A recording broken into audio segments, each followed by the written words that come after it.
Hi DSKids parents and leaders, Pastor Dan here, and I am so stoked to introduce our January series, Rain or Shine. You know, life can feel a lot like Texas weather. Sunshine one minute and a full-blown thunderstorm the next. One day your kid is giggling over mac and cheese, and the next, they're crying because their socks feel weird. We all agree that socks are undefeated at causing drama. But here's the deal. With every season of life, whether it's sunny skies or stormy weather, God is teaching us and helping us grow.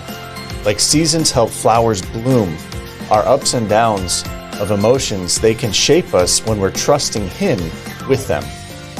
This month, we're diving into stories from the Bible that show how Jesus understands our feelings and teaches us to handle them with resilience. From sadness to worry to joy, we'll help our kids see that no matter what, Jesus is right there with them. And as the kids say, He's just built different. He's our Savior, so He can handle it. Whether it's a rainy day in your heart or a bright one, we're inviting you and your kids to join us Sundays at 9 a.m. at Divine Savior Church-Sienna for DSKids Praise and Worship. Let's help our kids discover how God's love shines through every season. Rain or shine, we can't wait to see you there.